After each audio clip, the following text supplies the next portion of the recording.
Alex, you still have some work to do in the bullpen, obviously. A lot of relievers, free agent relievers, are off the board. Some of them the higher profile ones. Some of them guys who might have been longer shots, or guys guys you may teams may want to take a chance on, for want of a better phrase. Are you? How are you going about addressing the bullpen vacancies? And does it look now to you as if you're going to have to make a trade to at least get that one power arm in the bullpen?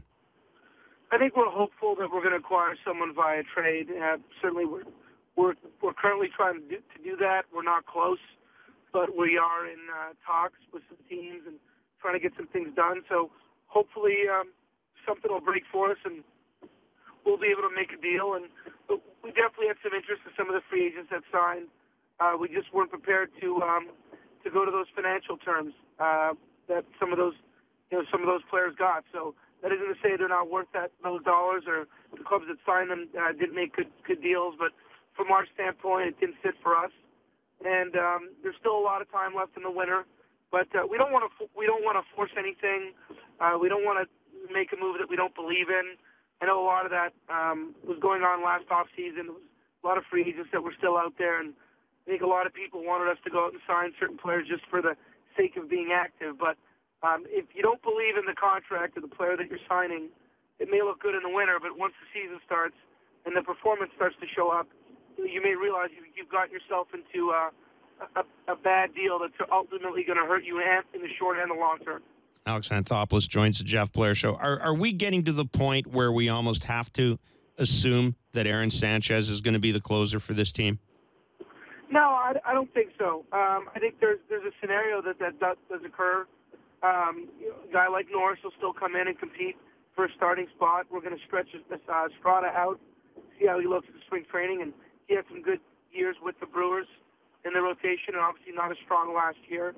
But we do view Aaron as a long-term starter, and I think a lot of that will be determined what we have on the ball club when we start spring training. So it's still too early. I mean, he's certainly not a lock for that 5-hole.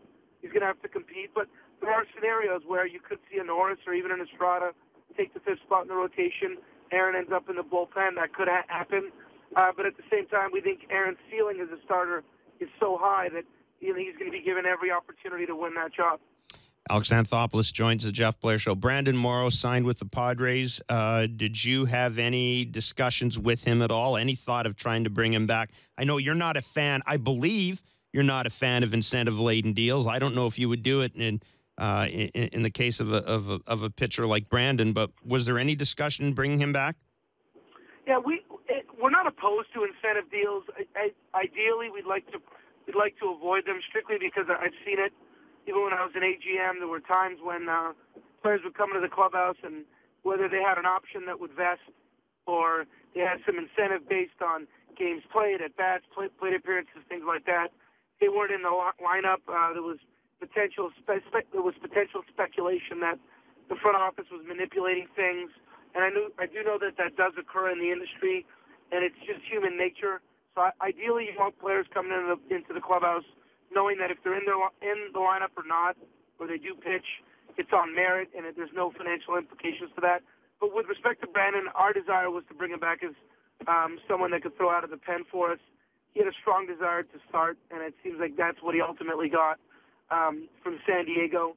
And that we weren't going to lie to him and tell him that he was going to have that 5 spot locked up, and then ultimately pull the rug out from underneath him. So he was determined to get an opportunity to start again, and with the other options that we had, we just didn't have that. We didn't want to go down that path, and I certainly wish Brandon the best, and I think it's a great part for him and great opportunity for him.